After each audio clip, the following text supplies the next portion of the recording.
기술적인 변화 이런 거에 대해서 얘기를 하고 있는데 그런 변화들과 제가 그 가지고 있는 이 문제의식, 로지스틱스 또 로지스틱스 미디어라는 문제의식과의 어떤 연관성 이런 것들을 좀 설명을 드리면서 동시에 이 로지스틱스적인 사고 또 로지스틱스 하나의 기술이자 지식 체계로서의 로지스틱스적인 것들이 팬데믹 이후에 어떤 방식으로 지금 일상 속에서 많이 지금 나타나고 있는지에 대한 여러 가지 사례들을 얘기를 하면서 그것의 어떤 좀 이 로지스틱스라는 게 원래 이제 경영학에서 많이 물류 이런 식으로 해서 많이 얘기됐던 것인데 일련의 좀 비판적인 연구들 로지스틱스에 대한 비판적인 연구들에서 일종의 이제 경영학 안에서의 그런 로지스틱스 물류학으로서의 로지스틱스로부터 좀 구출해내는 비판 연구의 대상으로 만들어낸 그런 논의들을 좀 정리를 해서 크게 두 가지로 얘기하려고 그럽니다. 하나는 로지스틱스 현대 로지스틱스의 뭐 어떤 기원적인 측면들 하나 얘기하고요. 후코의 문제의식 이런 것과 연결시켜서 로지스틱스적인 사고나 로지스틱스적인 기술 이런 게 어떤 의미를 갖는지에 대한 얘기를 하고요. 이 현대 로지스틱스에서 특징적인 현상으로서의 이제 디지털 기술하고 금융 시스템과의 결합 영상 이런 거에 대한 기존의 논문들을 좀 정리를 한 것을 제 나름대로 좀 해석을 덧붙인 얘기들 이런 얘기들을 좀 할 거고요. 마지막에는 제가 이제 마지막 결론을 다 마무리를 못했는데 뭘 어떻게 해야 될지. 근데 뭐 팬데믹 시대 미디어 문화 연구가 로지스틱스 미디어를 어떻게 연구를 할 수 있을지 이게 어떤 의미를 갖는지 뭐 이런 얘기를 조금만 해보려고 합니다. 다음으로 넘겨주시죠. 로지스틱스라는 단어는 여러분들 그 공항이나 뭐 이런 그 컨테이너 트럭 같은 데 보면 이렇게 로지스틱스 이런 거 써 있는 거 보신 적이 있으셨을 텐데요.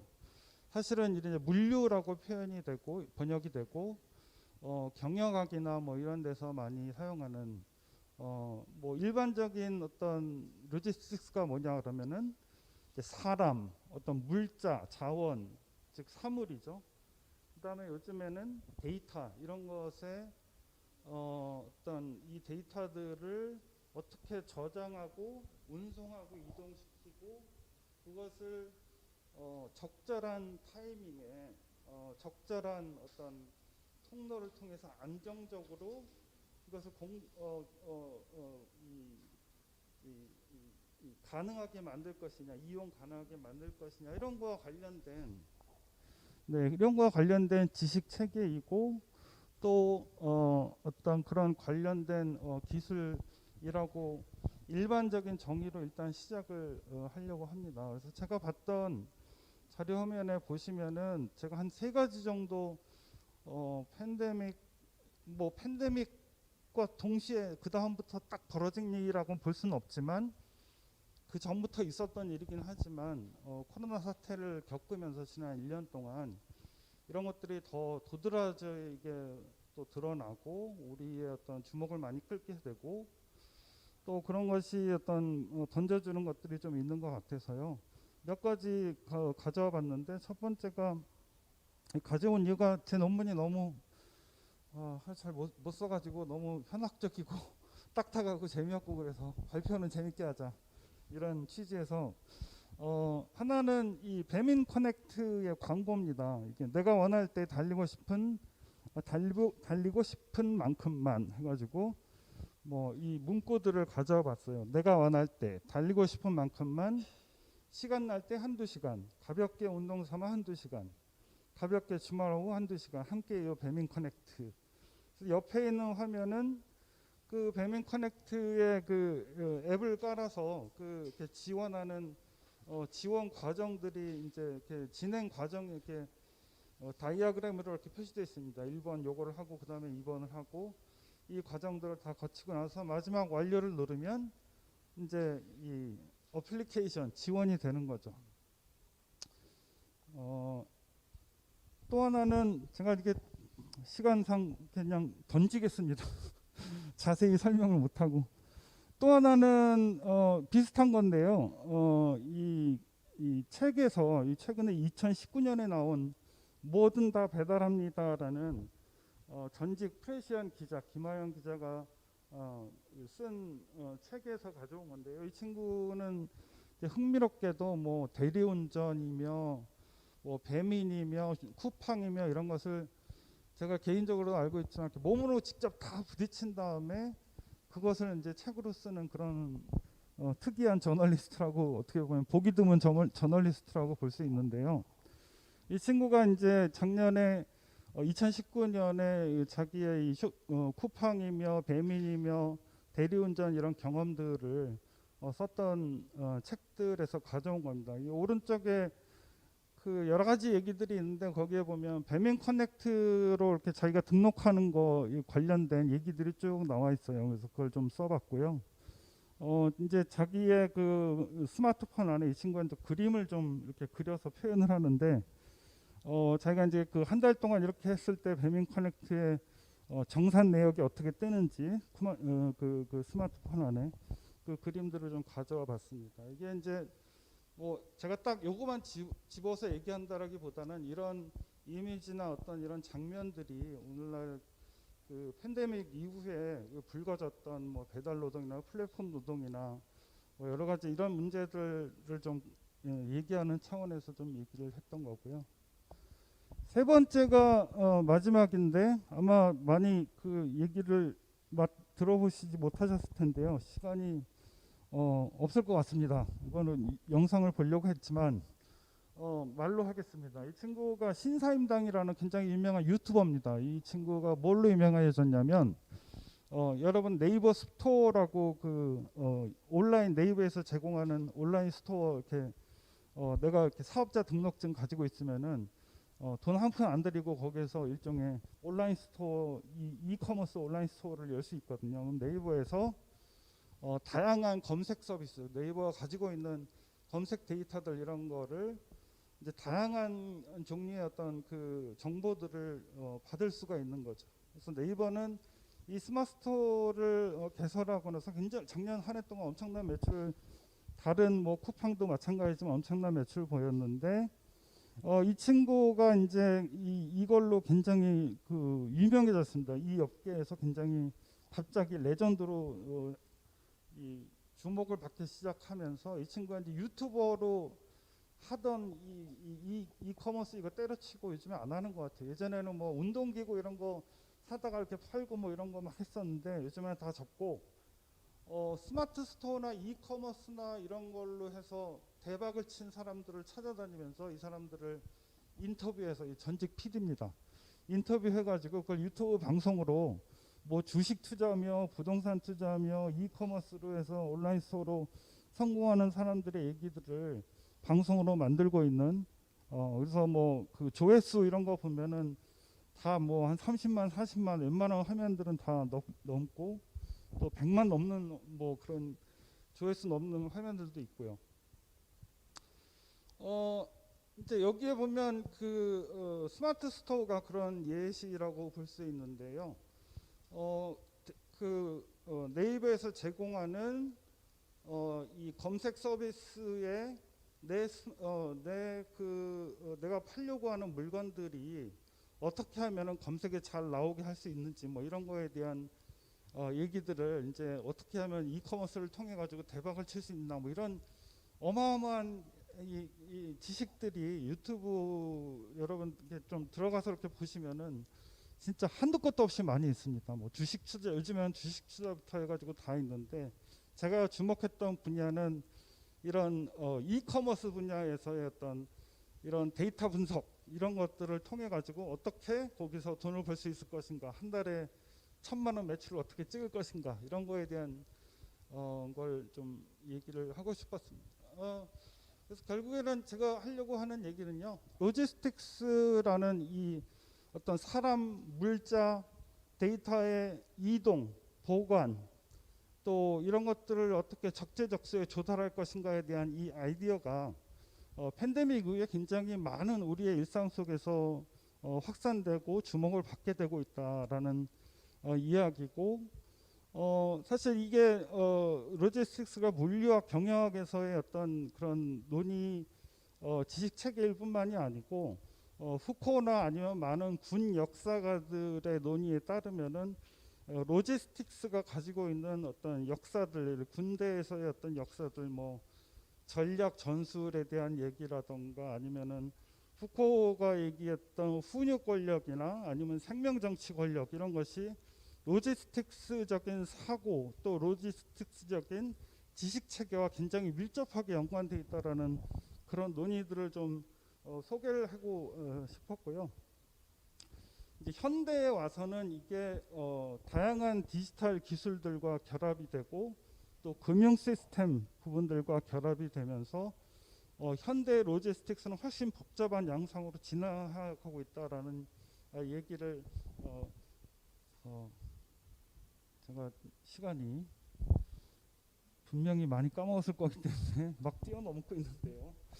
좀 흥분을 가라앉히고 할 얘기는 해야 될 것 같습니다. 디지털 기술과 같은 부분들은 관련된 굉장히 많은 기술들이 있죠. 뭐 가장 대표적인 게 그런 스마트폰 기술 같은 것도 마찬가지고, 흔히 저희가 로지스틱스 얘기를 할 때 많이 얘기되는 게 뭐 빅데이터 같은 것도 마찬가지고, 사물, 네, 20분이 됐다고 합니다. 네, 사물 인터넷, 또 다양한 요즘에 얘기하는 저희가 4차 산업혁명에서 얘기되는 많은 디지털 기술들이 사실은 이런 로지스틱스와 관련된 이런 테크놀로지로 굉장히 결합되는 양상들에 대해서 얘기를 하고 있고요. 그런 것 중에 그 다음 화면 ERP, 네, 제가 봤던 그 책에서는 이 로지스틱스가 가지고 있는 어떤 이런 어떤 훈육 권력이나 생명 정치와 관련된 어떤 이런 측면들을 이야기하는 넬슨이라는 사람의 논의에 보면은, 이 사람이 ERP 시스템이라고, 이게 엔터프라이즈 리소스 플래닝이라고 해서 경영학이나 뭐 회계 재무관리 이런 데서는 너무너무 잘 알려져 있고, 그쪽에서는 대학에서 교양 과정에서 이거를 자격증도 있습니다. ERP 자격증 뭐 이런 것, 한국말로는 전사적 자원 관리라고 번역이 되는 이 자격증도 있는데요. 이 ERP 시스템의 종류가 굉장히 많습니다. 대기업 같은 경우에 글로벌 기업이나 한국의 삼성이나 현대자동차 같은 대기업들은 독일의 SAP라는 가장 큰 ERP 소프트웨어를 만들어내는 이 기업에서 제공하는 이 소프트웨어를 수천억에 해당하는 소프트웨어를 사용을 하고 있고요. 아주 작게는 우리나라의 중소기업 이런 데들이 수백억 수천억짜리 소프트웨어를 쓸 리가 없죠. 그래서 한국에서 만들어낸 좀 중소기업에 맞게끔 커스터마이즈되어 있는 ERP 프로그램들을 만들고 있고, 또 이 ERP 프로그램에 이것도 어떻게 보면 로지스틱스나 어떤 재무 관리나 이런 것들이 얼마나 일상화되어 있는지를 잘 보여주는 예인데요. 그 다음 슬라이드로 넘어가시면 됩니다. 경리나라라고 들어보셨는지 모르겠는데요. 이게 이제 한 월 4만 원 정도 내면은 이렇게 제가 그 클라우드로 이렇게 접속을 해가지고 일종의 가계부처럼 내가 이렇게 세금도 계산할 수 있고 재무 관리 뭐 이런 것들을 하게끔 해주는 이제 다달이 4만 원씩 내면 사용할 수 있는 서비스입니다. 이게 경리나라가 어떻게 보면 가장 단순화된 개인 혹은 아주 작은 규모의 기업이나 회사에서 쓸 수 있는 그런 ERP 소프트웨어라고 볼 수 있고, 어떻게 보면 이 ERP 소프트웨어가 이런 로지스틱스적인 어떤 사고, 로지스틱스적인 합리성 이런 것들이 단순히 기업의 영역뿐만 아니고 ERP 프로그램을 보면은 대학에서도 쓰고 있고 교회에서도 쓰고 있고 공공기관에서도 쓰고 있습니다. 굉장히 많이 쓰고 있는데, 이 프로그램이 어떻게 보면 대표적인 로지스틱스 미디어에 해당한다고 볼 수 있는데, 흥미로운 점은 이 로지스틱스 ERP 프로그램은 메시지가 없어요. ERP 프로그램에서 무슨 메시지를 해독을 합니까? 그러니까 어떻게 보면 마셜 맥클루한적인 의미에서의 미디어라고 볼 수 있고요. 어떻게 보면 우리가 어떻게 사물의 위치, 흐름, 이동, 저장 이런 것들을 어떻게 컨트롤하고 관리할 수 있는 것인가 직접적으로 연관되는 미디어임에도 불구하고 사실 미디어 연구나 미디어 문화 연구 이런데 대상이 되지 않죠. 물론 이 프로그램 접근하기도 쉽지도 않고 뭐 SAP에서 만드는 수백억 수천원짜리 소프트웨어를 접근하는 게 불가능하겠죠. 어떻게 보면 많이 이렇게 이렇게 그 주목받지 않는 그런 어떤 테크놀로지라고 볼 수 있습니다. 금융 분야 얘기는 넘어가겠습니다. 뭐 완전히 새로운 얘기는 아니서 제 그 미리 드렸던 토론자분들한테 미리 드렸던 발표문으로 대체를 하고요. 그래서 좀 결론적인 측면인데요. 로지스틱스 미디어가 뭐 좋다. 로지스틱스적인 사고 이런 것들이 팬데믹 이후에 뭐 많이 일상화되고 많이 주목을 받고 다 좋은데 이거를 도대체 그럼 미디어 문화 연구하고 로지스틱스 미디어하고 무슨 관계냐 이런 얘기를 이제 해볼 수가 있을 것 같습니다. 이 부분은 제가 아직 정리가 많이 안 됐는데 이런 부분 로지스틱스 미디어를 미국의 미디어 이런 거는 존 피터스는 로지스틱스 미디어의 첫 번째 기능이 오리엔트라고 합니다. 오리엔트라는 건 위치를 파악한다는 뜻이거든요. 저희가 회사나 학교에 갔을 때 오리엔테이션 하잖아요. 나의 위치를 파악하는 거죠. 그래서 존 피터스는 미디어에 있어서 어떻게 보면 가장 원초적인 미디어들, 시계, 그 다음에 타워, 주변을 이렇게 올라가서 이렇게 볼 수 있죠. 그럼 내가 어디에 있구나를 알 수 있는 거죠. 그 다음에 칼렌더 이런 것들이 시공간적으로 나의 위치 혹은 사물의 위치 이런 것들을 파악하게 해줄 수 있는 그런 종류의 미디어를 이제 로지스틱스 미디어라고 정의를 하고 있습니다. 어떻게 보면은 오늘날에 우리가 사용하고 있는 굉장히 많은 디지털 기술, 스마트폰을 비롯하여 GPS, RFID 태그 뭐 이런 수많은 디지털 기술들이 어떻게 보면은 이런 사람, 데이터, 물자 이런 것의 위치, 그 다음에 어떻게 저장할 것인가, 그리고 어떻게 운송할 것인가 이런 거와 관련된 테크놀로지라고 볼 수 있습니다. 마지막 1분 동안 제가 할 얘기는 제가 지난 1년 동안 이 제주도에서 시간을 많이 보냈는데요. 제주도에 가면 이제 4월 달에서 한 5월 중순까지 해서 한 달 반 정도 되면은 이 곶자왈이라는 이런 넝쿨이 많이 돼 있는 그런 숲이 있는데 여기에서 고사리가 많이 납니다. 그래서 제주도 분들이나 이런 나이 드신 분들은 이 시기가 되면은 산속에 들어가서 이렇게 앞치마를 하고 이 고사리를 따는데요. 문제가 뭐냐면 이 시기가 되면은 실종 신고가 하루에 뭐 한두 건씩 꼭 있어서 이 한 달여의 시간 동안 지난 통계들을 보면은 뭐 70건, 80건 이렇게 그 실종 신고가 들어옵니다.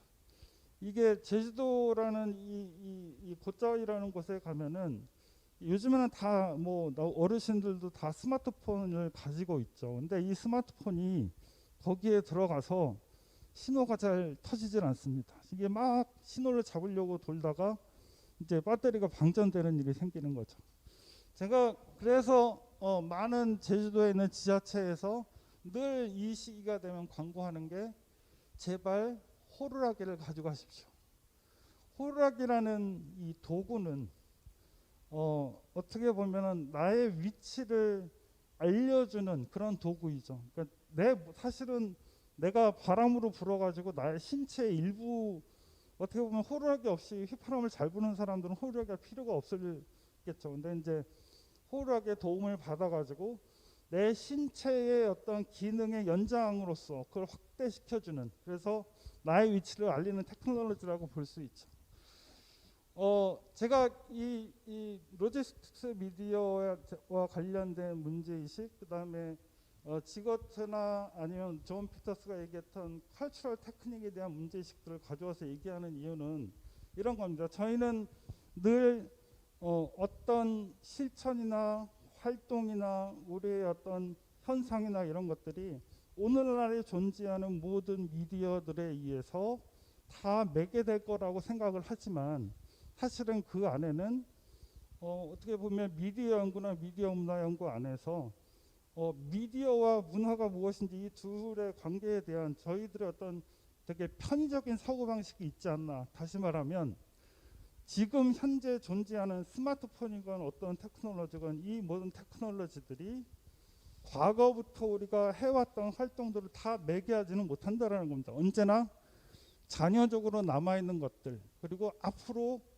새롭게 등장하게 될 그런 것들이 늘 존재한다라는 거죠. 근데 우리는 이런 잔여적인 부분들, 새로운 방식의 어떤 매개 방식 이런 것들의 가능성들 이런 것들을 좀 문제적으로 저희가 좀 차단하는 식의 사고들을 하고 있지 않나. 이게 아마도 그 컬처럴 테크닉과 관련된 이런 문제의식들이라고 볼 수 있고요. 그런 면에서 저는 그 이 스마트폰이 곧자월에 가면은 특정한 상황에 가면은 하나도 제 역할을 못하는 부분들이 있거든요. 아마도 호루라기를 사용하고 봄 4월 5월이 되면 고사리를 따러 가는 분들은 스마트폰이 나오기 이전부터 이 호루라기를 들고 가셨을 것 같아요.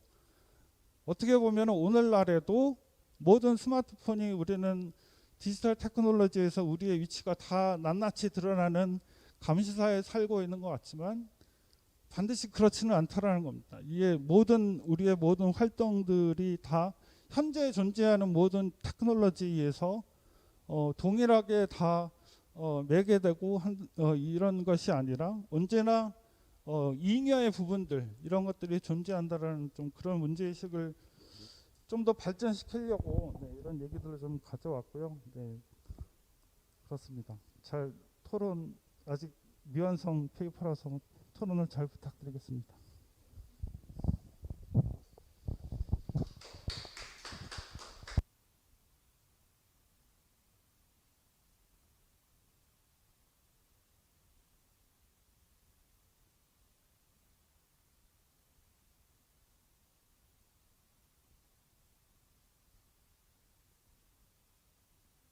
조정하는 그러한 부분에서 실질적으로 제 역할을 담당하지 못한다고 하는 부분들을 저희가 주의 깊게 살펴보아야 된다는 말씀을 해주셨습니다. 이어서 이광석 선생님께서 팬데믹 시대 알고리즘 미디어 현실과 기술 생태 정치에 대해서 말씀해 주시겠습니다.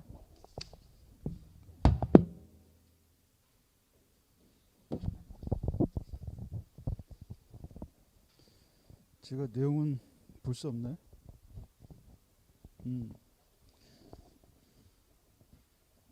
아이고, 현장에 있는 분들 중심으로 그러면 얘기를 하겠습니다. 모처럼 만에 언론학계 나들인데 좋고요. 보다 많은 사람들이 이렇게 함께 모이는 좀 시간이 왔으면 하루속히 좋겠습니다. 김수철 선생님이 이제 로지스틱스가 사회에 범용화됐을 때의 흥미로운 지점들을 말씀해 주셨는데 제 글은 이제 기술이 이제 한국 사회뿐만이 아니라 자본주의 사회에서 범용화됐을 때 지금 현대의 문제 그리고 오늘 특히 이제 대주제와 관련해서 보면 시민사회 영역에서 기술을 좀 더 적극적으로 쓰는 사례들이 아마 3부에서 얘기가 될 텐데요. 그런 경향성에 대한 비판 그리고 기술이 궁극적으로 자본주의 사회에서 어떻게 나아가야 될 것인지에 대한 문제 이런 거를 좀 다뤄보고 싶었습니다. 원래 이 글은 이제 사실은 녹색평론에 청탁을 받아서 썼던 기술민주주의를 다시 생각한다 이런 류의 글이었고요. 그걸 좀 보완했던 내용입니다. 그래서 내용이 첫 장을 보시면 아마 지금 온라인으로 접속하신 분들은 자료집이 있을지 모르겠습니다. 지금 이 화면상으로 좀 보여지긴 할 텐데요. 첫 페이지 편집본 첫 페이지부터 좀 보면서 제 생각을 시간 되는 대로 말씀을 좀 드리겠습니다. 일단은 지난 문재인 정부 몇 년이 지금 거의 다 이제 막바지에 이르렀죠. 4년 이상 됐는데 그 속에서의 민주주의의 소멸과 사라진 자리를 좀 언급하고 있습니다. 포용성이라든지 뭐 약자와 함께 가는 그런 국가 이념이라든지 이런 것들이 이제 사실은 껍데기만 남고 고갱이는 전혀 없는 그런 형태로 지금 가고 있죠. 그리고 어떻게 된 일인지 뭐 여러 가지 다른 사안들도 있겠으나 그 기술이라는 것이 일종의 만병통치약처럼 현실의 중요한 치유 기제, 민주주의의 지금 상처받은 민주주의를 치유할 수 있는 하나의 도구로서 많이 얘기들이 되는 것 같아요. 그 일장은 사실은 그런 얘기들을 하고 있고요. 그래서 아이러니하게도 우리가 4차 산업혁명위원회죠. 촛불혁명 이후에 4차 산업혁명위원회가 구성됐습니다. 근데 4차 산업만 빼면 혁명위원회예요. 그러니까 뭐 왠지 이제 우리가 익히 알고 있는 20세기 초의 그 러시아 혁명처럼 혁명위원회의 뉘앙스를 가지고 있는 기술혁명위원회인 거죠. 지금도 유지가 되고 있고 어떻게 보면 거기에 이제 사활을 다 거는 그러니까 곧 기술은 혁신이고 혁신은 성장이고 한국 사회가 선도 국가로 설 수 있는 하나의 걸음이 된다라고 보는 게 이제 한국 지금 그 소위 엘리트 계층들이 생각하는 그런 관점인 것 같습니다. 근데 사실은 이게 흥미로운 것이 좌나우나 막론하고 기술 패티시즘, 뭐 물신주의 혹은 기술 숭배라고 하는 열광적 그런 현상들이 어떻게 보면 공통적이다. 양쪽을 막론하고 그 예컨대 노동의 종말만 봐도 그렇죠. 그 생산력주의, 뭔가 우리에게 그 자동화라든지 기술이 줄 수 있는 풍요의 가치들의 좌우 모두 열광하죠. 목적은 다르지만 다 열광합니다. 열광하고 바라는 이상의 사회들이 뭐 한쪽에서는 럭셔리어스한 화려한 공산주의를 얘기하고 한쪽에서는 실리콘밸리식 자본주의를 꿈꾸죠. 결국 가는 길은 비슷한 경로들이고 기술을 열광하는 쪽은 다 양쪽 다 저는 합의한다라고 서로 통한다라고 봅니다. 근데 이제 문제는 그런 논의들이 이 소위 약자의 사회적 약자의 논리, 기술에 의해서 닫히는 누군가의 현실의 문제, 그건 이제 생명일 수도 있고 지구 생태계일 수도 있겠죠. 그런 논리들, 그런 문제들을 전혀 이제 거론하지 않는다, 비과시화된 영역으로 떨군다라는 부분들이고, 문제는 오늘 제가 언급하고자 하는 것은 3부하고 연결되어 있는데 3부에서 시민사회의 능동적 역할들을 굉장히 부각시키고 있거든요. 근데 사실은 그 또한 저는 일부 기술 열광론에 기초한 그런 혁신론, 시민사회 혁신론이라고 보고 있어서 굉장히 우려를 표하고 있습니다. 일부는 긍정하지만 많은 부분 기술로 어떤 사회 혁신이라는 것이 자동적으로 주어지지 않죠. 아시다시피 기술은 혁신과 등가될 수가 없는 관계입니다. 그죠? 그러니까 기술 혁신 이후에 뭐 사회 혁신과 같이 함께 갔을 때 기술의 혁신의 진가들이 나타나겠죠. 근데 이제 그것을 동일시하는 그런 현상들이 시민사회 내에서도 상당히 강하게 내포돼 있어서 그 문제 지점들을 지적하고 제가 생각하는 기술 생태 정치라는 건 과연 무엇이냐, 그것을 뭐 일부지만 간단하게 좀 얘기를 해보겠습니다.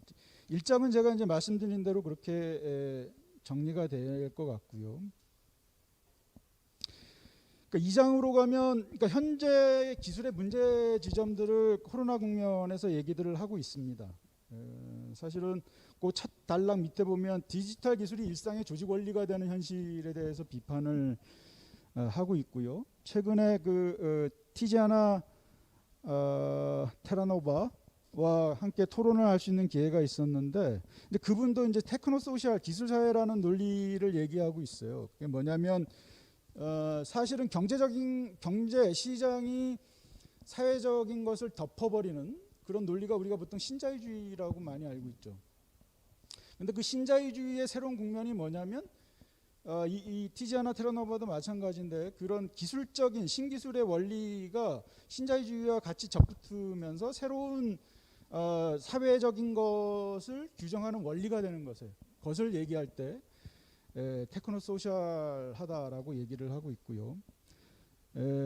저 또한 여기서 얘기하는 것이 그 소위 우리가 알고 있는 플랫폼이나 인공지능이나 등등의 신기술의 사회적 배치가 결국 그것은 경제 논리죠. 경제 논리와 기술 논리가 같이 합쳐진 그런 논리들이 어떻게 사회의 확장된 논리로서 규범적 논리로서 아니면 통치의 논리로서 가는 것이냐.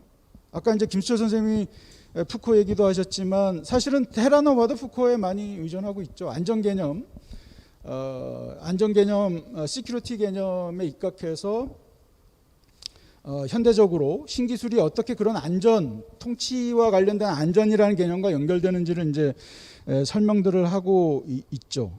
저 또한 이 장에서 하는 얘기들은 그렇습니다. 지금 현재 팬데믹이 가지고 있는 신기술의 사회적 역할들이 팬데믹 국면이 되면서 방역 국면이 되면서 더 가속화되고 확장되는 측면들을 얘기하고 있고요.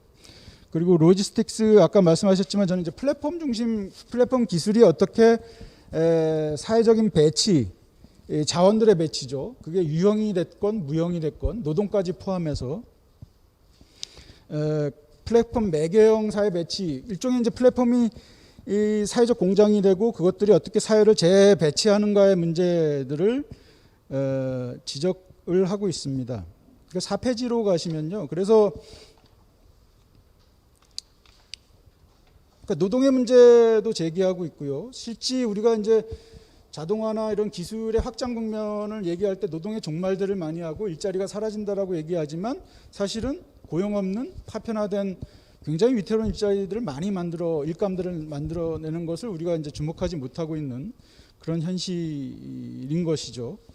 이제 그런 것들이 이제 사실은 신기술에 의해서 새롭게 재배치되고 구조화되는 그런 현실을 말씀드리고 싶었습니다. 이 장에서는. 일상에서의 K방역에 의한 다양한 동선 추적이나 스마트폰 위치 추적 등등의 기재들도 어떻게 보면 한국형 방역의 성공 모델과 잘 기존의 그런 기술 질서와 한국에서의 기술 효율성 혹은 여기서 얘기하는 도구적 합리성과 결합되면서 K방역에서 이제 굉장히 성공적인 그런 측면들을 보여주고 있는 것이 아닌가라는 이제 얘기를 하고 있고요. 자, 그럼에도 불구하고 기술이 이제 사회적인 조건들을 전면적으로 구조화하는, 덮어버리는 그런 자본주의적 기술이라고 할 수 있는 것들이 그런 질서에도 불구하고 사회 혁신 사례가 분명히 이 정부에도 있었죠. 그게 이제 4페이지 하단에 보면 사람이 먼저 포용사회 시민주도 껍질뿐인 그런 슬로건들이 무성했었고 어쨌거나 그 안에서 이제 과학기술 시민참여 모델이라는 것들이 시도됐죠. 예, 저희 신문방송학하고는 조금 이 언론학 쪽하고는 조금 다를 수가 있겠지만 크게 보면 일종의 이제 시민참여형 사회혁신 모델 기술을 매개한 그런 것들이 제안됐습니다. 그래서 리빙랩이라고 아마 들어보셨을 겁니다. 그런 것도 시도됐고요. 디지털 사회혁신 모델 등등 우리 동네 과학클럽 과학창의재단에서도 그런 게 시도됐고 스마트 시티에도 이제 그런 것들이 접속이 돼서 얘기들이 됐고 공유경제에서 착안한 고 박원순 시장이 시도했던 지금 계속 유지되고 있습니다. 상기 공유도시 지금 서울까지 이런 사업들이 다 그와 같은 국가주도형 모델이라고 볼 수가 있겠죠. 그러니까 과학기술을 좀 더 사회 시민의 어떤 삶의 그런 호혜성이나 이런 것들을 강화하는 쪽으로 사실은 굉장히 문제 해결형 그런 과제이긴 한데 어쨌거나 그런 쪽으로 확장하기 위한 그런 시도들이 이루어져 왔습니다. 근데 이제 사실은 저도 여기서 비판하고 있는데 5페이지에 보시면 두 번째, 세 번째 단락인데 시민주도라고 강조를 하지만 시민의 존재감이 없거나 시민력이 이제 크게 발휘되지 못하는 그런 모델들이 흔했죠. 그 해법 자체도 시민들이 참여했지만 굉장히 조악한 경우들이 많았습니다. 근데 이런 그 국가 주도형 혁신 정책 기술을 매개한 과학 기술을 매개한 혁신 정책과는 다르게 또 다르게 이제 풀뿌리 운동들이 시민과학 운동이 이미 이제 80년대 민주화 국면과 맞물리면서 있었죠. 보시는 것처럼 뭐 방공회 운동이라든지 시민과학 센터 활동, 과학 상점, 합의회의, 기술영향평가, 적정기술센터 등등의 시민 주도형 시민과학 운동들이 있었고요. 그리고 우리 쪽에 조금 더 가깝다라고 할 수 있는 게 이제 정보자유문화 운동이 있었습니다. 5페이지 그 하단에 보시면 정보 공유 운동이라고 했던, 그래서 자유 소프트웨어 운동이라든지 오픈소스 운동, 뭐 사실은 방송 민주주의 운동도 사실 여기와 다 연관돼 있겠죠. 정보 인권 운동이라고 볼 수도 있고요. 그리고 최근에 이제 제가 주목하는 것은 3부에서 논의된 시빅 해킹입니다. 아시다시피 시빅 해킹이라는 것은 데이터 기술을 사회혁신과 결합하려고 하는 시민사회 실천 의제의 최신 버전이라고 볼 수 있고, 이후에 이제 발표할 권호연 대표인가요? 그 파티에 계신 분들, 계신 그 대표님도 발표를 하시고 그럴 텐데, 이제 이런 그 다양한 형태의 시민 참여형 자발적인, 이건 아래로부터의 참여형이죠. 국가 주도형이 아니고 그런 흐름들이 있다고 볼 수가 있습니다. 그래서 이런 시빅 해킹 같은 경우는 특히나 우리가 조금 주목해 볼 수 있는 게 이전에 없던 데이터의 민주주의적 뭐 시민 주도의 데이터의 민주주의적 활용이라고 볼 수가 있는데요. 6페이지에 보시면 다양한 형태로 활동이 이루어지고 있고, 특히 이제 여기서 언급하고 있는 대만에 우리가 많이들 텔레비전에서 보신 그런 경험이 있으실 텐데, 그 오드리 탕 디지털 특임 장관의 사례, 그리고 그분이 이제 대만 내에서 했었던 다양한 형태의 정보 공유 활동을 통한 새로운 그런 시빅 해킹의 그런 전범들을 만들어냈고, 그것이 이제 국내 그 마스크 지도 등의 그런 사례로 활용되기도 했죠. 근데 이제 이들의 문제점은 일종의 이제 기술 엘리트주의적 특성들이 있었고, 그런 것들이 이제 계속해서 개발자 중심이나 디지털 해커 중심의 기술 전문 활동이 이제 중심에 서면서 엘리트주의적 특성들을 좀 보여준다는 것이고, 하이테크가 아닌 다른 적정 기술과 같은 로우테크나 그런 하드웨어 제작 문화의 연결고리가 상당히 미약하다라는 그런 측면들도 있고요. 보다 본질적인 것은 대체로 어떤 그런 시민들이 갖고 있는 어떤 정보에 대한 활용이나 이런 그 기능적인 측면에 집중하다 보니까 사실상 한국 사회에서의 기술의 정치 경제학 비판이라는 부분에 상당히 미약하다, 이런 부분이 이 단점으로 지적될 수 있으나 여전히 이제 지금 생성되는 그런 흐름이고, 그래서 일종의 대항 흐름을 만들어낼 수 있는 그런 가능성 여지는 좀 우리가 지켜볼 필요가 있지 않겠나 하는 게 제 생각이고요. 시간이 많이 돼서 마지막으로, 그래서 이런 흐름 속에서 우리가 과연 그렇다면 7페이지 마지막 부분으로 가시면 좋겠습니다. 어떤 관점이 필요한가? 제가 얘기하는 생태는 이제 우리가 보통 나눌 수 없지만 자연 생태와 사회 생태를 얘기합니다. 사회 생태는 지금 인간이 관계를 형성하면서 만들어 나가는 사회, 인간 사회가 사회 생태겠죠. 여기서 얘기하는 사실은 그 자연 생태의 부분들은 뭐 시간 관계상 빼더라도 사실 지금 문제되는 게 이제 기후변화라는 측면과 기술의 부분, 과학기술이 어떻게 기후변화나 그 소위 인류세라고 얘기하는 인간이 만들어낸 문명에 의해서 우리 스스로가 자멸하는 그런 과정 속에 놓인 것들을 어떻게 벗어날 것인가의 부분은 사실은 과학기술에 대한 새로운 패러다임을 짜지 않고는 어려운 일이거든요. 이제 그 얘기는 여기서 사실은 해당되지는 않습니다. 왜냐하면 우리가 사회를 얘기하고 있기 때문에, 뭐 사회도 자연과 지금 우리가 보면 다 섞여 있긴 하죠. 이제 여기서 얘기하고자 하는 것은 인간 사회 내적인 모순이나 반생태적인 경향인 거죠. 과학 기술로 인해서 우리가 다치게 되는, 그렇죠. 거기에는 미디어도 당연히 들어갈 것이고요. 그래서 마지막 단락에서 제가 좀 보고자 했던 것은 우리 사회 설계에 착종된 이런 자본주의적 통제 기술들이 인간 사회 생태를 망치고 있고 왜곡되게 만드는 부분들이 있다. 이를 위해서는 이제 시민 대항력의 구성이 굉장히 중요하고 현실 속에 지금 착종된 이런 기술의 잘못된 모습들을 바꿔내는 새로운 설계와 디자인의 그런 측면들이 필요하다. 다 끝났습니다. 예. 필요하다는 것이고요. 그 점에서 마지막 단락을 읽어보면 재미없을 것 같습니다.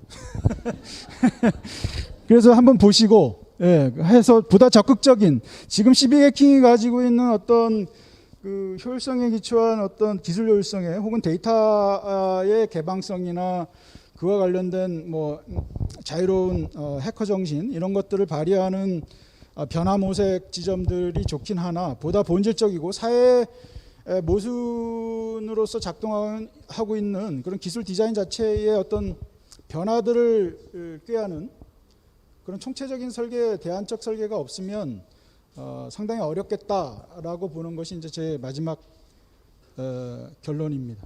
예, 이상입니다. 선생님 몇 분 주시나요? 7분이요? 오, 많이 주시네요. 예, 빨리 하겠습니다.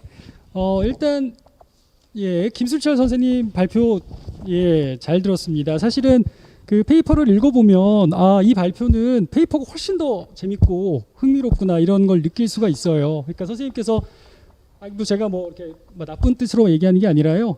그러니까 시간에 쫓기고 또 여러 가지 또 뭐 방해 요인 때문에 그럴 수도 있는데요. 여기 계신 선생님이나 혹은 유튜브를 통해서 보시는 선생님들은 이 페이퍼를 읽어보면 굉장히 많은 통찰력과 또 재미와 흥미 이런 요소들이 많거든요. 그래서 좀 그런 점들을 제가 대신해서 좀 더 어필해드리고 싶고요. 저는 일단 굉장히 재밌게 읽었습니다. 제가 예전에 읽었던 책 중에 데보라 코엔이라는 사람이 쓴 로지스틱스라는 제목의 책이 있는데 거기서는 굉장히 단순한 질문을 던져요. 로지스틱스라는 게 경영학이냐 병참학이냐 혹은 둘 다이냐. 이 질문에 대해서 지금까지 역사적 사례들과 현상들을 굉장히 날카롭게 분석하면서 각각이 갖고 있는 어떤 교묘한 동시성의 지점들을 보여주는 책이죠. 그러니까 김수철 선생님은 거기다가 질문 하나를 덧붙이는 겁니다. 로지스틱스는 경영학이냐 병참학이냐 더하기 데이터학이냐 금융학이냐 이런 질문을 통해서 어쩌면 지금의 현대사회를 또 다른 관점에서 주목할 수 있는 굉장히 어떤 유의미한 질문을 던지는 게 아닌가라는 생각이 들었습니다. 저는 이 질문 자체는 굉장히 저는 공감이 되는 게 뭐 여러 가지 예가 있겠죠. 예를 들어서 그 스웨즈 운하에 배 한 척이 좌초됐던 불과 한 두 달 정도 일입니다. 배가 좌초됐는데 선생님들 잘 아시는 것처럼 금융지수가 난리가 났었죠. 왜? 그 배 때문에 항만이 막히고 그 유럽과 그 밑으로 이제 전 세계의 유통망을 막아버리니까 물자가 돌지 않는 거죠. 그게 바로 로지스틱스가 갖고 있는 정치성이고 금융학의 문제이기도 하다는 겁니다.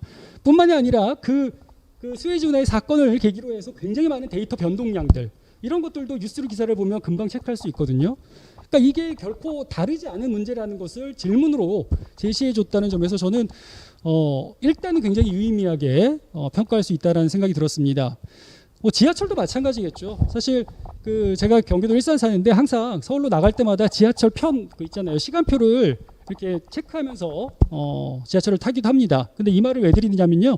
예전까지만 해도 지하철 그 유동량, 배차 간격 이런 것들을 조정할 때 사람이 일일이 체크를 했다고 해요. 예를 들어서 7시부터 8시까지의 뭐 인구 뭐 밀집도가 높으면 배차 간격을 줄인다거나 이런 식으로.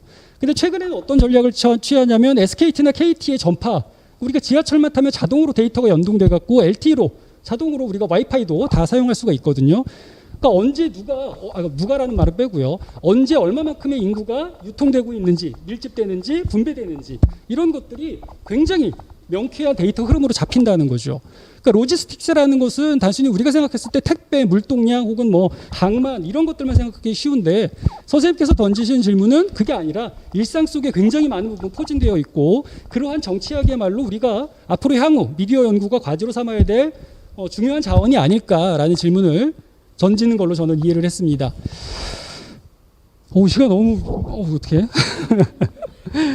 근데 어쨌든 여기까지는 저는 100% 동의하는데 문제는 논문에서 굉장히 그러니까 논문이 굉장히 전술적으로 전략적으로 많이 쓰셨는데 그러니까 선생님께서는 이런 문제의식을 강하게 갖고 계셨지만 짧은 지면 안에 소화하려다 보니까 많은 부분 조금 충분히 설득되지 못하는 지점들이 보였다는 지점을 좀 문제 삼고 싶은데요. 예를 들면 그런 겁니다.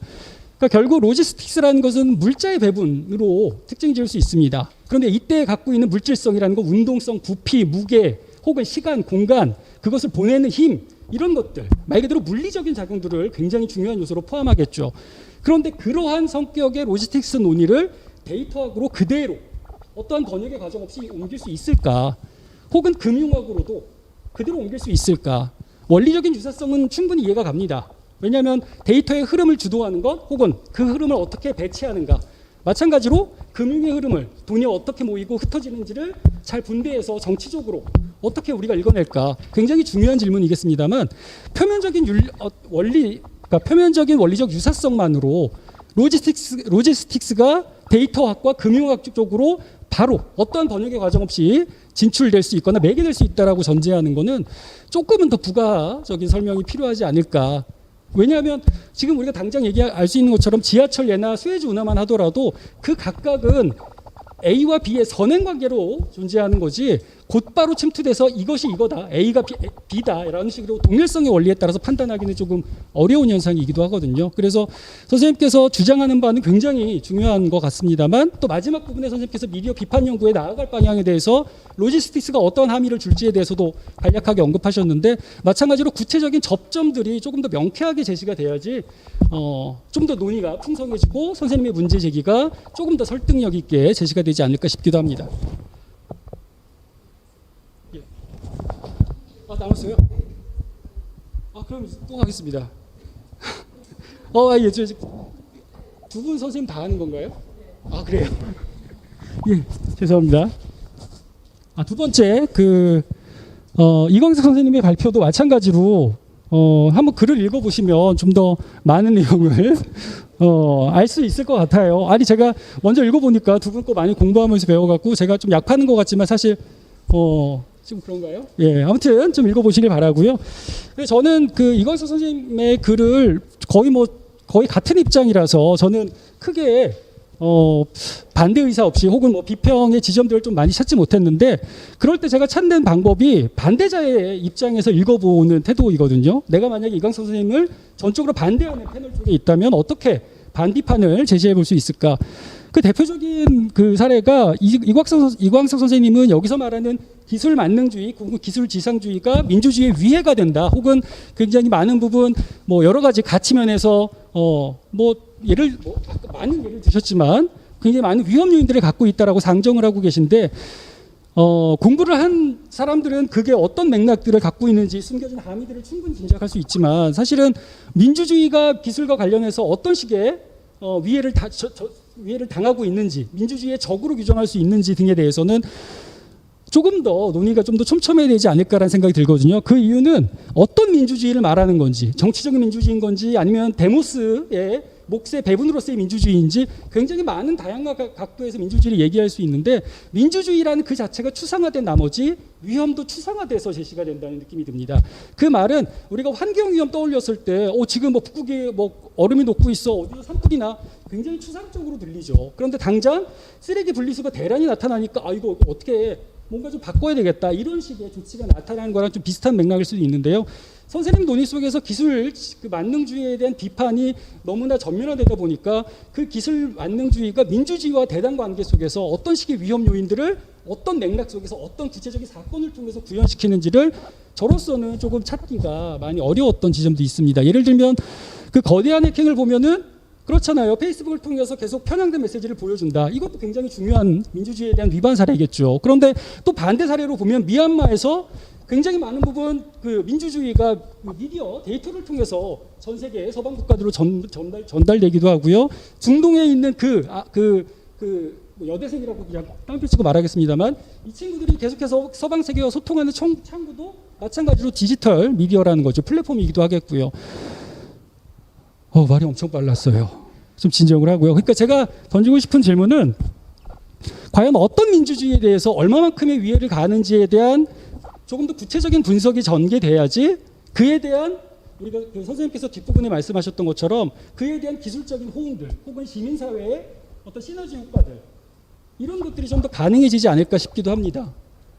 조금 정리가 됐는지 모르겠는데 우리 하나만 더 말씀드리자면 해석학적 순환론을 저는 그 많이 예시로 드는데 결국 부분을 알아야지 전체의 그림을 그릴 수 있죠.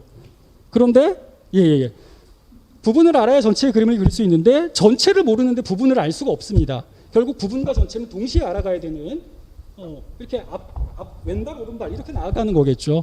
근데 선생님께서 마지막 부분에 시민의 역량 강화만으로는 이 현재의 문제를 돌파할 수 없다. 이런 식으로 제안을 하시면서 또 다른 어떤 루트로서의 어떤 또 다른 가능성들을 제시하셨는데 저는 이 부분이 조금 시민사회 역량 강화 없이 그 시민들이 어떻게 동의를 이끌어내고 어떻게 기술 플랫폼에 대한 문제 제기를 광범위한 형태로 보편적인 차원으로 승화시킬 수 있을지에 대한 구체적인 타격 지점이 좀 잘 안 보인다는 점에서 조금은 좀 추상적으로 다가온다는 앞에서 던졌던 질문도 그대로 반복해서 던져드리고 싶습니다. 이상 토론 마치겠습니다.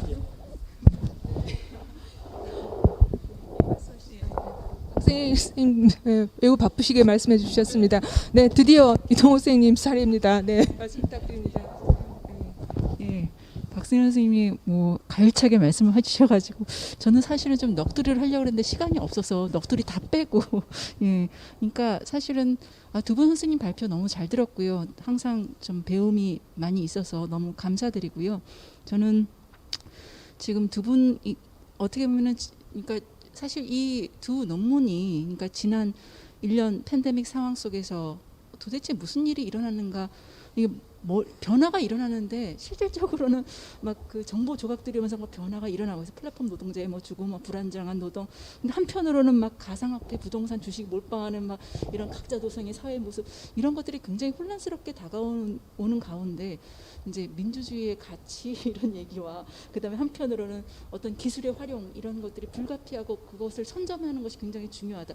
굉장히 정신분열적인 상황 속에서 우리 연구자들이 과연 비판을 어디다 위치시킬 것인지 무엇을 할 것인지 이러지도 저러지도 못하는데 어떻게 보면 다시 좀 차분하게 어디서부터 출발하고 무엇을 이해할 것인가 그 지점들을 기본적으로 짚어주지 않았나라는 생각이 들어서 너무 감사드리고요. 특히 기술사회 환경적인 동력을 이해하는 데 두 분 선생님 글들이 되게 중요한 부분을 차지한다고 생각을 합니다.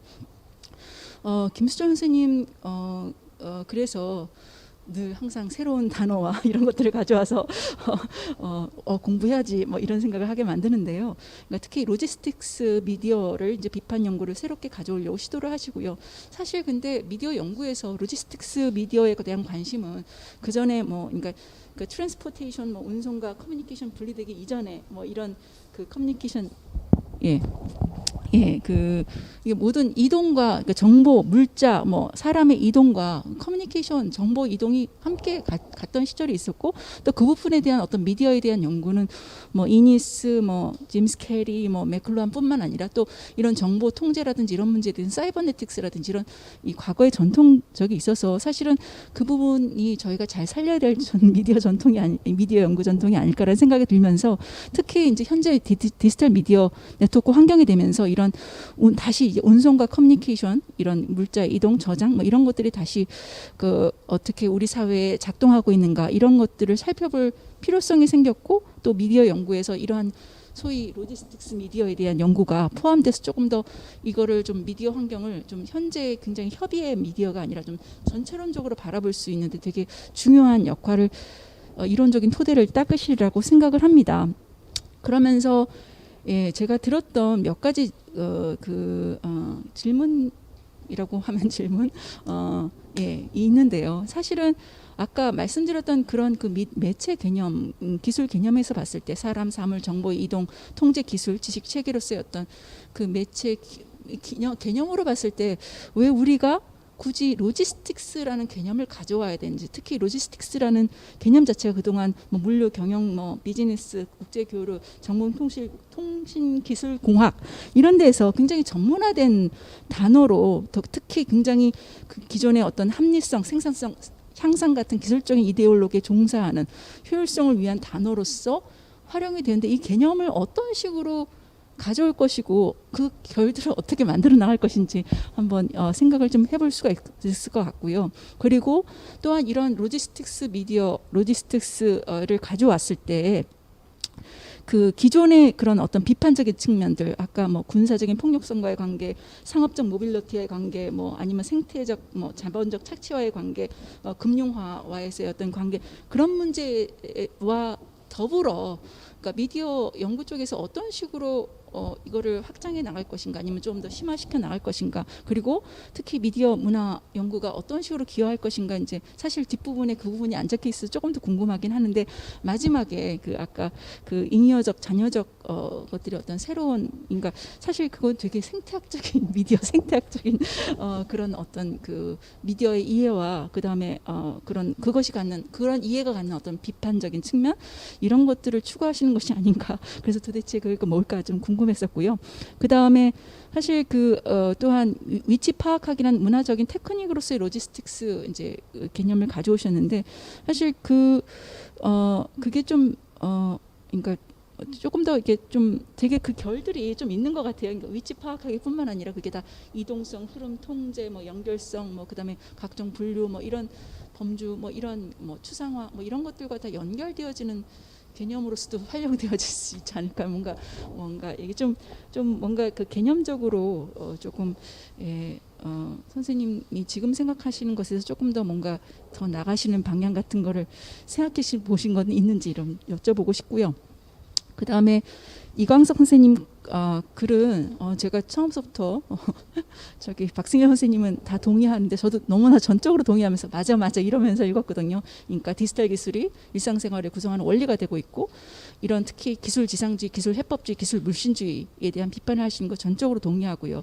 그리고 그런 그 안에서 이루어지는 새로운 어떤 기술 활용의 새로운 어떤 민주주의와 이렇게 접목시키는 각종 그 시도들, 뭐 과학기술 시민 참여 모델이라든지 데이터 민주주의, 시빅 해킹 등 이런 것들이 사실은 민주주의적인 목적을 도모하지만 결국은 굉장히 기술 활용의 측면에만 제한시켜서 기술이 가진 어떤 기술적인 명령, 뭐 아니면 기본적인 전제, 그것이 가지고 있는 어떤 양가적인 측면이라든지 효과라든지 이런 것들은 전혀 건들지 못하고 있다는 거. 그리고 그럼에도 불구하고 현재는 우리가 기술이라든지 데이터 활용 능력 으로서 사실 그런 거에 초점을 맞추고 있는데, 현재 그 신의 위치에 오른, 그러니까 불가피한 영역에 이르는 기술과의 어떤 종속적인 관계라든지 이런 것들을 조정하기에는 굉장히 역부족이라는 지적에 너무너무 동의하면서, 그렇지만 이제 결론 부분이 굉장히 짧게 언급돼서 그 부분에 대한 얘기를 좀 더 듣고 싶어요. 특히 그런 어떤 그 뭐 민주적인 수기 과정이라든지 생태 항목적적인 기술 대안의 모색이라든지 이런 뭐 기술 생태 정치라든지 이런 것들이 되게 큰 이야기처럼 들리거든요. 특히 잘못하면은 선생님이 비판하고자 하던 엘리트주의적인 또 접근의 또 다른 모델을 만들어내시는 것이 아닐까. 사실 저희가 관심 있는 것은 일상적인 굉장히 미시적인 차원에서의 어떤 기술 생태 정치란 무엇인가, 실천이란 무엇인가, 그 안에서의 어떤 기술이 나가야 될 목적성이란 무엇인가, 뭐 이런 것들이 되게 좀 더, 특히 저는 이제 교육 현장에 있어서 아까 말씀드렸던 그런 분열적인 그런 태도에서 비판과 활용과 이 중간에서 어떠한 나의 학생과의 어떤 교육이라든지 학습을 지향해 나가야 될 것인가, 이런 것들에 대해서 선생님의 경험을 좀 더 얘기해 주시면 감사하겠습니다. 이상입니다.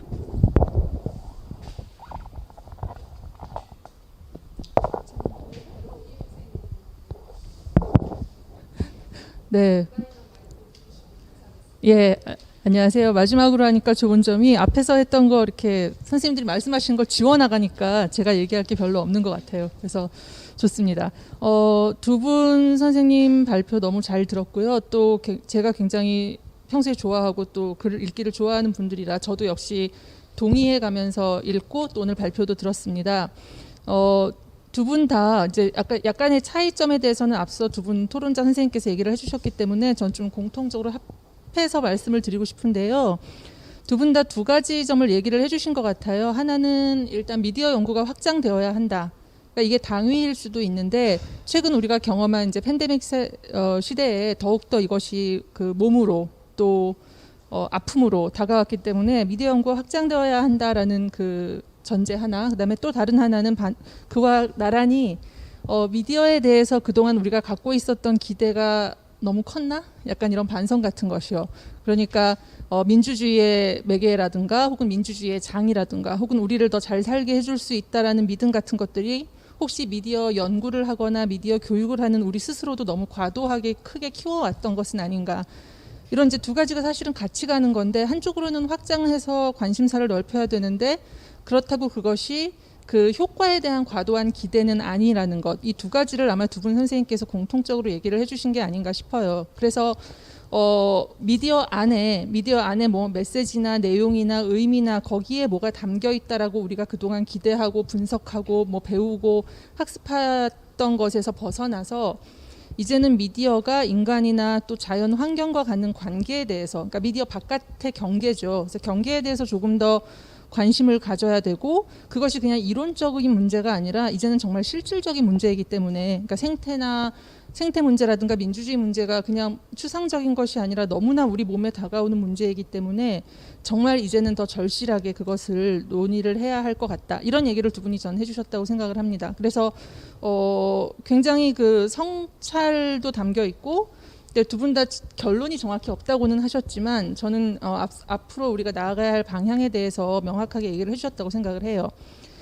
질문이자 약간 이제 의문이 가는 것들을 하나씩만 말씀을 드리면, 일단 앞에서도 얘기가 나왔지만 김수철 선생님의 로지스틱스 개념이 새로운 용어이기는 한데 이게 이제 경영학이나 병참학이나 이런 데서 많이 쓰이다 보니까 오히려 이러한 논의가 약간 그걸 뭐라 그러죠? 이렇게 변명의 고리가 되어주는 그런 역할. 그러니까 우리가 어떤 분석을 했을 때 그 분석을 가지고 오히려 더 효과적으로 병참학적인 전술을 만들어내거나 경영학적인 당위를 만들어낼 위험성은 없는지, 특히 플랫폼 노동이나 이런 요즘에 그 경영학적인 확장세를 보면은 약간 그런 걱정이 드는 것도 사실이고요. 제가 김수 선생님 이거 논문 토론을 하려고 좀 자료를 찾아보니까 학생들이 쓴 자료 같은 게 나오는데 거기에 그런 게 있더라고요. 이 세계를 빛으로 연결한 네트워크를 만들어서 K 경영의 끝을 펼치리라. 이런 제안서들이 실제로 학생들이 제시한 것도 있고 해서 그런 개념적인 오독의 가능성에 대해서 선생님이 어떻게 생각하시는지 그게 좀 궁금했습니다. 이광석 선생님에 대해서는 발표에 대해서는 역시 마찬가지로 시민의 운동, 민주주의라는 그 가치를 우리가 끊임없이 탐구하고 노력해야 됨에도 불구하고 자칫 뭐 엘리트주의적 혹은 자칫 낭만화된 개념, 그러니까 요즘 학생들이 환경에 관심이 있다 혹은 민주주의에 관심이 있다라고 얘기하는 것과 조금 이제 뭐 옛날 사람이라고 하면 좀 그렇지만 하여튼 조금 더 윗세대가 민주주의나 환경이라고 생각하는 것 사이에 차이가 있다라는 느낌이 들어요. 그래서 역시 마찬가지로 이광석 선생님 논문을 토론하기 위해서 자료를 좀 찾다 보니까 그 선생님이 논문에 써주신 시민의 탄생이라는 그 비디오, 그 EBS에서 방송했던 거기에 나오는 그 비디오 중에 아래 댓글들에 아니 저렇게 시민운동 하느라고 학교 안 가면 쟤네들 인생은 누가 책임지냐 이런 얘기들도 또 있더라고요. 그러니까 이런 굉장히 이중적인 요소들, 그러니까 현실적인 필요성과 그것을 이론적으로 개념화할 때의 그 만나는 문제들이 우리가 좀 더 고민을 해봐야 될 부분은 아닌가 하는 생각을 했습니다. 그래서 두 분 모두 결국은 경계에 대한 얘기를 했다고 생각이 들어요. 그러니까 미디어가 우리를 뭐 점과 점을 매개하는 것이 아니고 그 일상과 기술 사이, 또 정치와 문화 사이, 자연과 인간 사이 이런 것들의 경계를 확장하고 흐린다라는 생각이 들고, 특히 최근의 경계는 무엇을 막거나 뭐 이렇게 구분을 하는 장치가 아니라 두 분 선생님께서 얘기하신 것처럼 새롭게 배치하고 새롭게 이동하고 새롭게 옮겨가면서 굉장히 유연하게 통제를 한다라는 면에서 우리가 미디어에 대해서 조금 더 다르게 생각할 수 있는 그 계기를 두 분 선생님께서 오늘 발표를 통해서 제시해 주셨다고 그렇게 생각을 합니다. 이상입니다. 네, 사실은 10분까지 해서 저희 섹션이 마쳐야 됩니다. 하지만 또 아쉬움이 남으셔서 도저히 이 자리를 뜰 수 없다라고 생각하신 분들이 계실 것 같고요. 또 마지막으로 선생님들의 의견이 있으실 것 같은데 플로우에서 의견이 있으시면 한 분 정도 받고요. 그리고 발표 선생님들의 의견을 마지막으로 1분씩만 시간을 들여서 정리를 하면 어떨까 싶습니다. 네, 그러면 플로우가 없으시면은 발표해 준 선생님들한테 1분씩 의견을 말씀해 주시는 자리를 마련하도록 하겠습니다. 1분 야박하죠? 2분 할까요, 선생님? 네.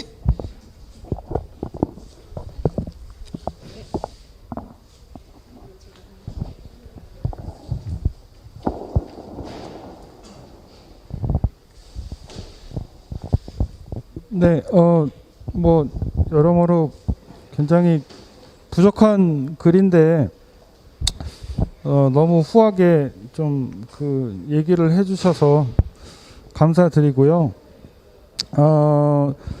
그 박승일 선생님과 이동원 선생님의 논의는 조금 뭐 제가 그냥 한 번에 시간상 그 한 번에 답을 드리는 게 좋을 것 같아요. 시간 것도 그런 것도 있고 두 분 다 그 제 논문의 어떤 그런 기본 문제의식 이런 것들을 굉장히 잘 짚어주셨고 또 그거에 따라서 앞으로의 과제나 어떤 문제점 이런 것들도 핵심적으로 잘 짚어주신 것 같아요. 그래서 이동원 선생님께서 이 미디어 문화연구와 관련된 측면에서 뭐 로지스틱스 미디어 이거 옛날에 다 그 어떻게 보면은 다 논의됐던 커뮤니케이션 이론 안에서도 많이 오랜 동안 논의됐던 주제들이고 이게 왜 새롭게 필요한지 앞으로는 어떤 게 필요한지 이런 말씀을 해주셨고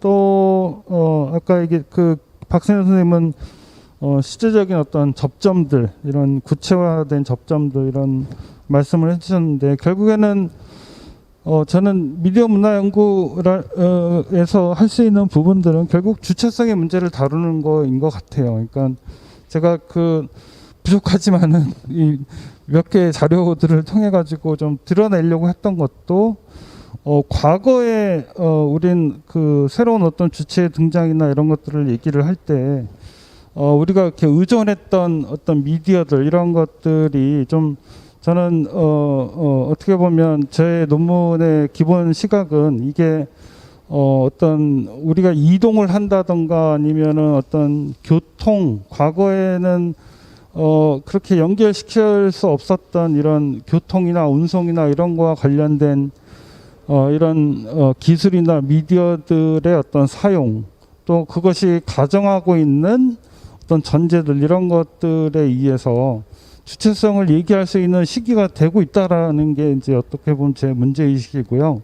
그런 측면에서 이런 논의들 뭐 디지털 기술, 데이터, 기능자본주의 이런 것들의 얘기들 이렇게 그냥 뭐 다 책상에 있는 얘기들인데 이걸 이제 현실에서 이걸 어떻게 얘기를 할 것이냐의 문제인 것 같고요. 그것이 결국에 저는 그런 측면에서 보면은 그게 결국 주체성의 문제를 다루는 문제하고 굉장히 그 깊이 연관이 되지 않을까라는 측면에서 얘기를 해볼 수 있을 것 같고요. 그런 측면에서 보면은 그 오늘날의 이 그 플랫폼 노동이나 이런 데서 나오고 있는 논의들이 저는 굉장히 그런 것들 중에 한 가지가 될 수 있다라고 생각합니다. 그러니까 저희가 이렇게 스마트폰을 통해서 로그인해서 이렇게 이러저러한 일들을 하고 뭐 하는 이런 것들은 사실은 그 안에 뚜렷한 메시지가 있는 것도 아니고 어떻게 뭐 주체로 이렇게 근데 그런 과정을 통해서 거기에 전제되어 있는 어떤 주체성의 모습들이 분명히 있거든요. 그래서 그런 부분들을 좀 구체적으로 좀 이 구체화시키는 작업들 이런 게 어떻게 보면은 그동안 우리가 잘 많이 하지 못했던 것이고 또 미디어 문화 연구가 좀 해야 될 부분들이 아닌가 이런 거고요. 이현 선생님의 그 로지스틱스 미디어 개념 뭐 그런 그러니까 그럴 측면이 분명히 있는데 이것도 전 마찬가지. 그러니까 저희가 이렇게 뭐 도덕적인 우월성 해가지고 이걸 선취를 할 수는 없죠. 싸워야죠, 뭐 계속.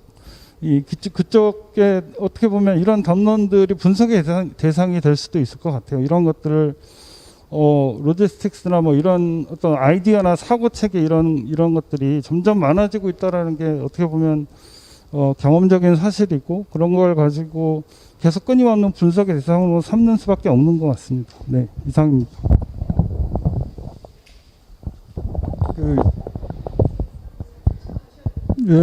시간이 많이 지난 것 같아서 30초를 어떻게 얘기할까요?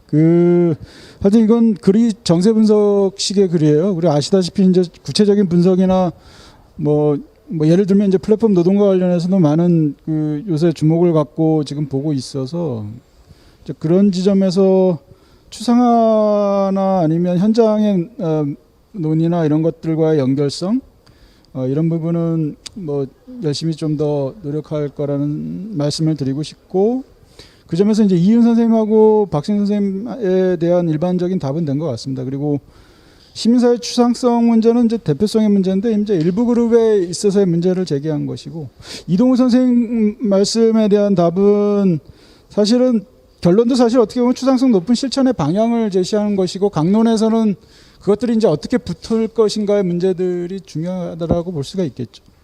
예, 기술 생태 정치와 관련해서 보자면. 예, 여기서 마치겠습니다. 예.